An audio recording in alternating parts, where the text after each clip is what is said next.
Same concept 12th में भी है। तो इलेक्ट्रिक पोटेंशियल में बताया गया था कि आपका मान लेते हैं कि यहाँ पर प्लस क्यू चार्ज है, ऐसा बताया गया था, प्लस क्यू चार्ज है, और मान लीजिए कि इससे कुछ डिस्टेंस पर +1 कूलम का चार्ज है। ये प्लस क्यू चार्ज उस +1 कूलम को क्या करेगा, रिपल्सन करेगा। नहीं, ये चार्ज नहीं चाहेगा कि ये +1 कूलम का चार्ज जो है इसके पास आ जाए, ठीक है। और मान लीजिए कि ये अभी बाहर में कहीं बहुत दूर में रखा हुआ है, ठीक है। अब क्या हो रहा है, अब इस पर हम लोग फोर्स लगा रहे हैं। हम लोग क्या कर रहे हैं, इस पर +1 कूलम पर फोर्स लगा रहे हैं। जब +1 कूलम पर एक फोर्स लगाए हम लोग, ठीक है, तो यह नज़दीक आना स्टार्ट हो गया। ये क्यों फोर्स लगाना पड़ा, ये भी रीज़न है। क्यों फोर्स लगाना पड़ा, इसलिए फोर्स लगाना पड़ा बिकॉज ये क्या कर रहा है, रिपल्सन कर रहा है, ये आने नहीं देना चाह रहा है, ठीक है। तो ये इन्फिनिटी का मतलब क्या हुआ, इन्फिनिटी का मतलब out of electric field, out of electric field. बस जो आप इलेक्ट्रिक फील्ड बोल रहे हैं, ग्रेविटेशनल फील्ड, सेम चीज, out of electric field of किसका, कैपिटल क्यू का।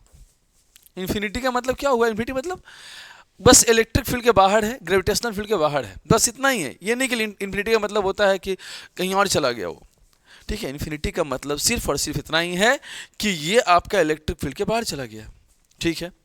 तो प्लस क्यू से इन्फिनाइट डिस्टेंस पर +1 कूलम चार्ज है जो आउट ऑफ इलेक्ट्रिक फील्ड है। किसके इलेक्ट्रिक फील्ड के बाहर है, क्यू चार्ज के, क्यू चार्ज के इलेक्ट्रिक फील्ड के बाहर है, ठीक है। अब इससे डिस्टेंस कितना है, इसका कितना डिस्टेंस बताइए, इन्फिनिटी डिस्टेंस है। अगर इलेक्ट्रिक फील्ड या ग्रेविटेशनल फील्ड के बाहर है, किसी मास के ग्रेविटेशनल फील्ड के बाहर है, या किसी चार्ज के इलेक्ट्रिक फील्ड के बाहर है, मतलब उस सोर्स मास या सोर्स चार्ज से इनफाइनाइट डिस्टेंस पर वो टेस्ट चार्ज या टेस्ट मास रखा हुआ है। ये हम लोग के माइंड में रहना चाहिए, ठीक है। कितना चार्ज ले लिए, 1 कूलम। वहां क्या लेंगे, ग्रेविटेशनल का बात करेंगे तो 1 kg लेंगे।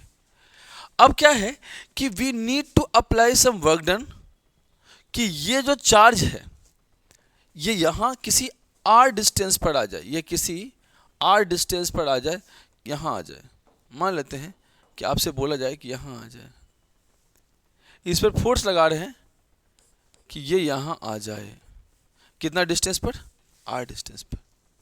तो इस +1 कूलम ये तो रिपल्सन करेगा रिपल्सन, ये रिपल्सन करेगा, लेकिन हम लोग इस पर एक्सटर्नल फोर्स लगा के हम लोग क्या कर रहे हैं, +1 कूलम चार्ज की एक्सटर्नल फोर्स लगा के हम लोग +1 कूलम चार्ज को यहाँ ले आए, ठीक है। टेस्ट चार्ज का मैग्नीट्यूड कितना था, 1 था, ठीक है। तो ये कहा जाता है कि यहाँ से इन्फिनिटी से उठा के यहाँ लाने में जो काम हमको करना पड़ा वो क्या है, वर्क डन है। यूनिट टेस्ट चार्ज को इन्फिनिटी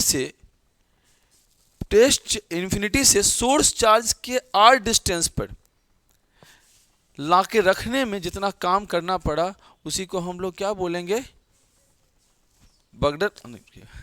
इसी को हम लोग क्या बोलेंगे, उसी को हम लोग बोलेंगे इलेक्ट्रिक पोटेंशियल। समझे बात। Test charge, unit test charge को इन्फिनिटी से सोर्स चार्ज से r डिस्टेंस पर ला के रखने में जो काम करना पड़ा उसी को हम लोग बोल देते हैं इलेक्ट्रिक पोटेंशियल, ठीक है। अब इसी को कई लोग ऐसे भी लिख देते हैं कि W है ये Q है। ये ऐसा ना रह के अगर +Q हो गया तो Q से डिवाइड कर दिया, कल सिखाया भी था आपको, इलेक्ट्रिक फील्ड में सिखाया था आपको। तो वो इलेक्ट्रिक फील्ड था तो उसमें फोर्स के बारे में सिर्फ बात हुई थी, फोर्स पर यूनिट मास, फोर्स पर यूनिट चार्ज। तो इलेक्ट्रिक फील्ड बोलेंगे तो फोर्स पर यूनिट चार्ज, ग्रेविटेशनल फील्ड बोलेंगे तो फोर्स पर यूनिट मास। किसका mass, test mass, test charge.